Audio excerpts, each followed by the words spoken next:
Very beautiful observation, general observation on Mahavakya. You can call it a theory, like grand unified theory is there, a theory of everything they're talking about in physics and cosmology. So like the theory of everything in Vedanta or in philosophy, let's say theory of everything in philosophy. Mahavakya is that. It gives you the totality of spirituality or religion. It's all packed into Mahavakya. Just take Tattvamasi, that thou art. So, that refers to Saguna Brahman or Ishvara. Thou refers to the individual, our real nature. Think about it. All religions in the world are either in that category or thou category. Tat category or Tvam category. What do I mean by that? Look at Christianity, Islam, Judaism. In our Hinduism, also look at Vaishnavism, Shaktaism, Shaivism. They are all theistic religions. God exists. Who is God? Always one common thing and across the religions. God is the creator of the universe. In Hinduism, little further, God is creator, sustainer, and dissolver of the universe. Srishti, Sthiti, Pralayakarta. Brahma Sutra defines what is Brahman. You say Brahma Jigyasa, inquiry into Brahman. What is this Brahman?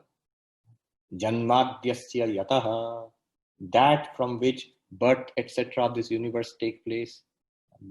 Asya jagata janma sthiti bhanga yasmat tad brahma. This entire universe, from where it has come, in which it subsists, and into which it shall dissolve again. That is Brahman. What Brahman is being defined there? Saguna Brahman, Ishvara. So Ishvara is being defined there. Tat means Ishvara, Saguna Brahman, creator of the universe. That is Vachya. Now we know all the technical things. We know that is a Vachyartha. And just keep Vachyartha. Hold on to the direct meaning. So one kind of religion, the most common kind of religion, especially in the West, that is the only kind of religion that is understood. So if you don't believe in God, then it's not a religion. That is the problem. That's why they are very confused here. People are confused by Buddhism. How can Buddhism be a religion? In India, we understand religion is of two kinds, broadly two kinds. Tat, God-centered religion. The other kind is Tvam, the self-inquiry based religion. What example? Buddhism, Jainism, and within Hinduism, Sankhya, Yoga. They are all based on inquiry into oneself. Self-inquiry. So Advaita, no, wait, not Advaita. So Sankhya, Yoga, Buddhism, Jainism, they are all, I'm painting in broad picture. You will say, no, they worship Buddha as God. That's a different thing. Later on, these things came into Buddhism. But initially, and if you see Buddhist philosophy, philosophically speaking, strictly speaking, Buddhism does not accept God. Jainism also does not accept God. It's a quest for liberation of the self, inquiry into the self, liberation of the self. Someone might object, but Buddhism does not believe in the self also. Right, not in the sense that Hindu dualists believe, but it is still an inquiry into oneself, liberation for oneself. How can I get freedom from suffering? So the concern is with the subject, with the person. So self-inquiry based religions and God-seeking religions, Tat religions, Tvam religions. And if you notice, they're quite different. The Tat-based religions, God-based religions are mostly bhakti paths of devotion, faith. If you start inquiring, does God exist? A problem. So they're paths of bhakti. You will find temple, mosque, church. That is the center. You will find devotional activities, bhajan and kirtan and chanting, ritual, lot of rituals, especially in the Hindu varieties of Tat-oriented religions, but also in Christianity, in Islam and all of that. You will find the main method is belief, faith, prayer, surrender. That is the Tat-oriented religions. There'll be festival, there'll be food and singing, and so on. That's one kind. The other kind, look at Buddhism, Jainism, or Patanjali Yoga, Sankhya. It will be more philosophical, more meditative, more monastic often. The center will not so much be big temples, but it may be monasteries, it may be meditation halls. It's more inward looking.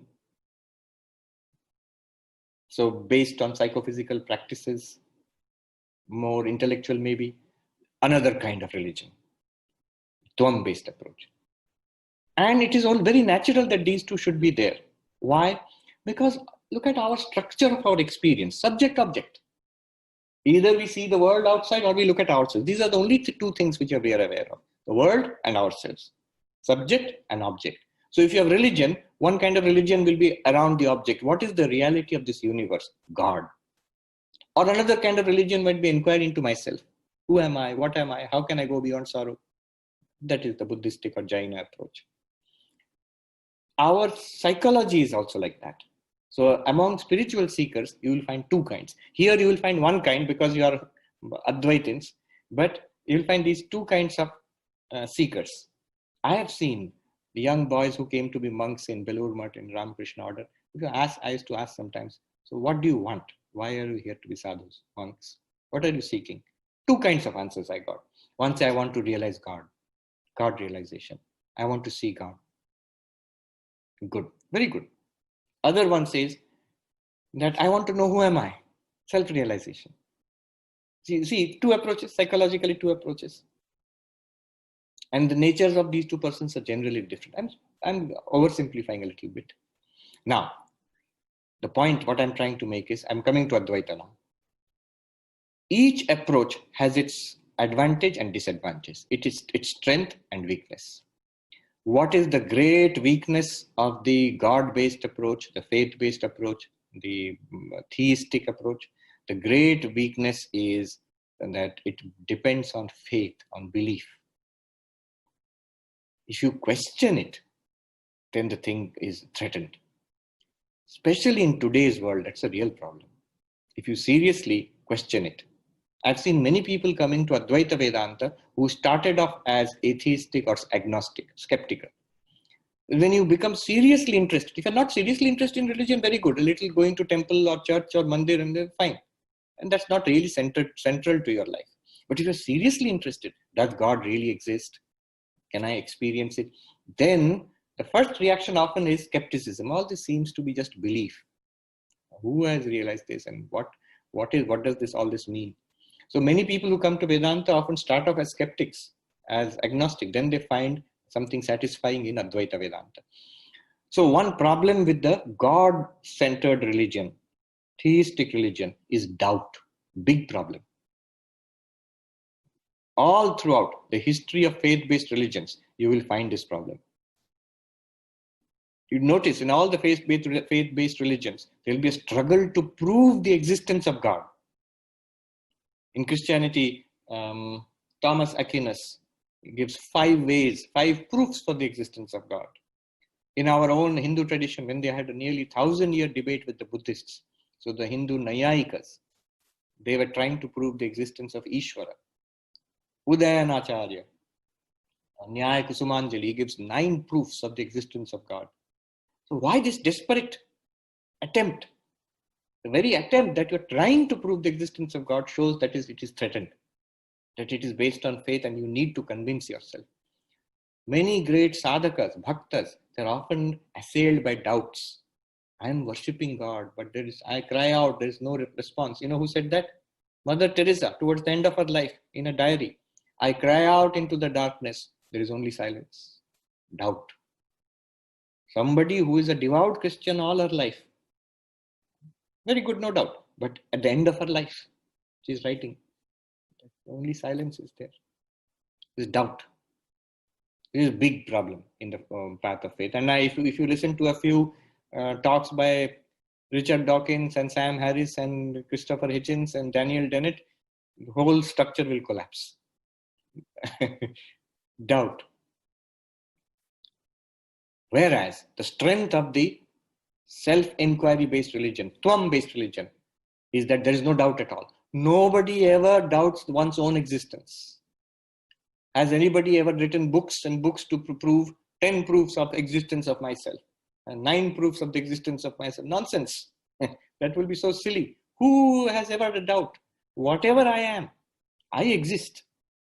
That was the fundamental which Descartes found in his great project of doubt. Let me doubt everything possible to come down to the foundation of knowledge. One thing indubitable. And you know what he found? I exist. How? Because I think. Cogito ergo sum. I think, therefore I exist. A funny joke is there. Descartes goes to a Paris cafe and the waitress comes and says, "More coffee, Monsieur Descartes?" He says, "I think not," and he disappeared. I think, therefore I exist, so I think not, he disappeared. So I think, because of my own thinking, that is indubitable. If I think, if I doubt that I do not exist, that also requires my own existence to doubt it. Shankaracharya says, "Yaevasya nirakarta tasyeva atmasa." The one who denies the existence of Atma, that is the Atma of that very denier. How can consciousness deny itself? To deny something, you require consciousness. So that is one indubitable thing. I exist. So that is the great advantage. There is certainty about the subject matter of inquiry. In theistic religion, the matter of inquiry is under doubt. At all God is there or not, who knows? We're spending all our time on this. But in inquiry into self, no doubt, we exist. Now, what is the great disadvantage of the self-inquiry based method? The great disadvantage is no doubt that I exist, but that's the problem. My own existence is the problem. It's surrounded by so many problems. I have financial problem, I have health problem, I have family problem, I have COVID problem. So many problems. I solve one, 10 more coming in its place. And finally, death is there. So my existence is surrounded and threatened by problems. That is the big problem of the self-inquiry based. It is no great thing to say that I exist. So what? My existence is the problem. I would rather commit suicide, then the problem will be solved. So that is the great problem in the self-inquiry method, that the self which indubitably exists is very limited, is threatened, insecure. Whereas the advantage of the God-based approach, if God exists, God has no problem.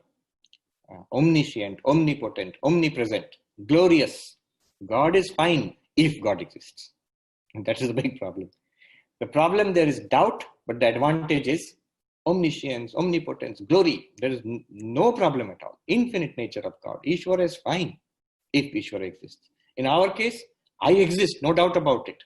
Yesterday we saw in the Jahad Ajahad Lakshana, the contrary thing is, one is that the Jiva Chaitanya is Aparoksha Chaitanya. Ishvara Chaitanya is Paroksha Chaitanya. Paroksha means dependent on faith, not directly revealed to us. Our own existence directly revealed to us all the time. We are aware of ourselves. But the problem is it's a very limited existence, terrible existence. That's why we are here in Vedanta, to solve our problem. That's why Buddha became Buddha, to overcome suffering. Suffering is there.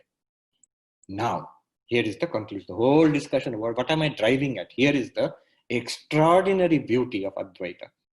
Extraordinary, stunning, if you think about it. Advaita takes the advantages of both methods and cancels out the disadvantages of both. It takes the certainty of your self-existence. It starts with that. Who am I? Starts with aham, starts with tvam, starts with ayamatma, starts with prajnanam. And then shows that absolutely certain, indubitable self-existence to be the infinite. It takes it to the infinitude of God is combined with the certainty of the self to reveal a certain and infinite self. You get absolute certainty with absolute security. Directly. There's no doubt about it, and there is no problem associated with it. If you get it, if one gets it, even if one gets a clarity about just the understanding itself at the level of Shravana, you begin to see that. Infinite certainty with infinite, freedom from problems. That is the reality revealed by Advaita. That is the deep meaning of Mahavakya. Tvam, certain.